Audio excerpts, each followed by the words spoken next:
This is John Anthony. This is week 6 of introduction of ammunition ballistics. Gonna go over a couple things. Household products. Just got home. It is October 18th. Just kind of been working a lot and doing different things. So, I'm in my gun room. Gun safe. My gun safe is closed. There's no live rounds or anything. I do have a disassembled, cleared firearm in front of me. I will not be using that in the demonstration. I know it says household, household things. So I just grabbed a couple things around my house to kind of just walk through and just talk about. First thing, trajectory and sights. Trajectory and sights is, you have a point of aim when you firing a firearm.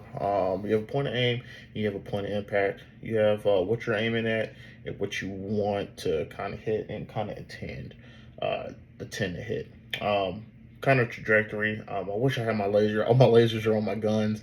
Don't feel like going downstairs to going to get them. They're locked up and they're all loaded and stuff. So do have a light. Have a light. You have use a light to just kind of show.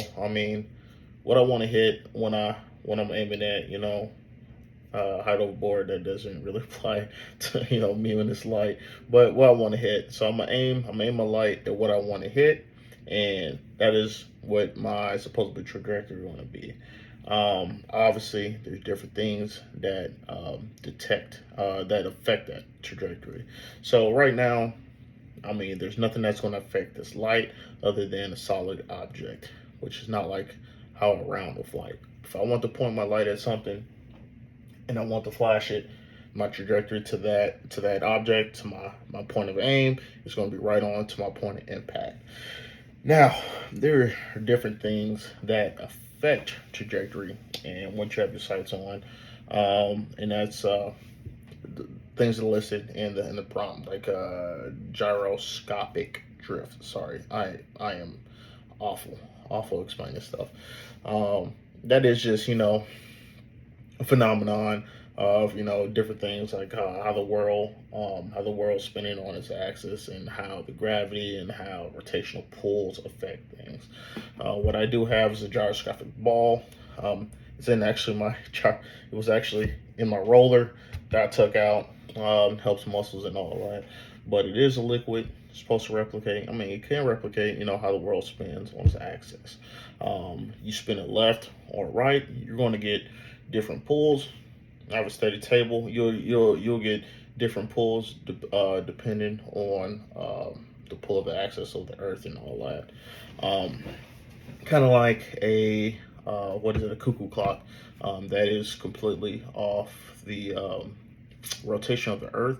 You hit it, or you hit the mechanism once, and that drift and that gyroscopic, like the gravity and the pulls will keep that cuckoo clock going. Obviously, it is ball, it is standing here, but if there was a weight to keep going, that gyroscopic drift is going to help it. It's going to help it keep turning. Drag. So I was trying to find different things to find a drag. It is kind of weird. I grabbed 2 screwdrivers. You're going to have drag on different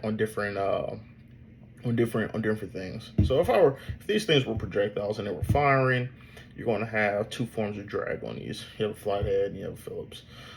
So on the drag, on this flathead, you're going to have a lot less because your surface area is very minute, and it's literally just this front end right here. It comes off right here, and to the sides, but it's very minute. You're going to have less drag, and like literally, the only surface area you have is very fine point right there. Same with this.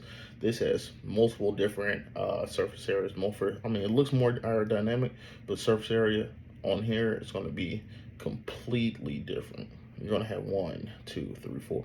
You're going to have multiple surfaces. That is going to, I think about 16 different surfaces that air is going to have to pull against this while it's firing or it's being fired, and that is trying to hit his target. Same with my gyroscopic ball. If I want to fire this as a projectile, it should prove, fairly fine. If I were to put it back inside here and try to fire this whole thing as a projectile, it's going to have a lot more drag because you're not just firing this gyroscopic ball now. You're firing the whole container that is in. You're going to have drag on here instead of having just drag straight off the surface area of this, and it's going to be a lot wider too. So you're going to have a lot more drag in there.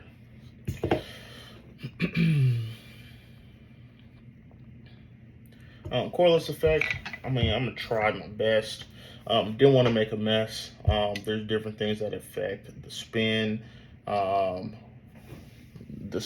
of projectile or whatever you're using to fire. So if I want to spin this, obviously cordless effect, I'm going to use anything wind. If I had a really strong fan, or I mean, I can even try. If I want to spin this, it's going to continue to spin, right or left-handed. You're going to continue to spin. If I want to slow it down, I can use man-made cordless effect by blowing onto the object to slow it down, to give it some wind resistance, to kind of stop my gyroscopic ball from moving. I could actually spin it if I wanted to, keep it down. There are outside factors, like if it were raining outside and we were shooting, I could pour water on it. Obviously, water resistance to my gyroscopic ball. It's going to slow it down. Speaking of trajectories, firing stuff, there are different things that you can use, like angles, firing downfield and stuff like that, that are going to affect your trajectory. Wind, gravity, there's that pull coming down. Obviously, if you're firing up or down, it's going to be slightly changed, and you want to aim a little bit lower while you're firing.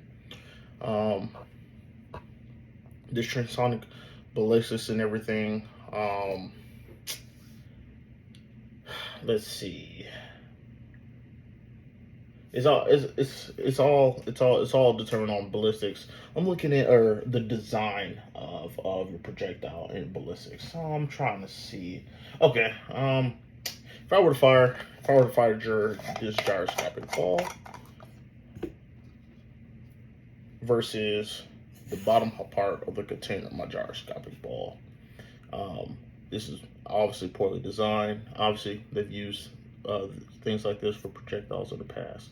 This is going to be more aerodynamic. This is going to have less surface drag. This is going to be smoother, more. It's going to have a better transitional ballistic performance on this.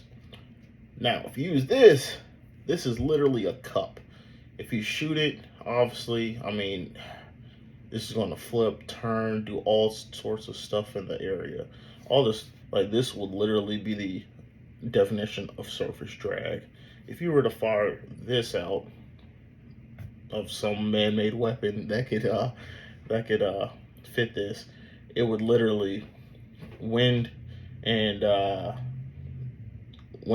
will catch inside of here, inside this container, and literally slow it down, cause it to flip, moving it at speeds way slower than something that's going to have less surface drag on it. That's just transitional ballistic performance. Something that's completely can be used as a projectile, and something, I mean, it's not really thought of and not engineered as a projectile. Sorry, that was pretty rough. Household items are kind of lacking, and didn't want to use firearms or anything because I know it said household items. Yeah, so that will conclude wrapping it up with my week 6 assignment.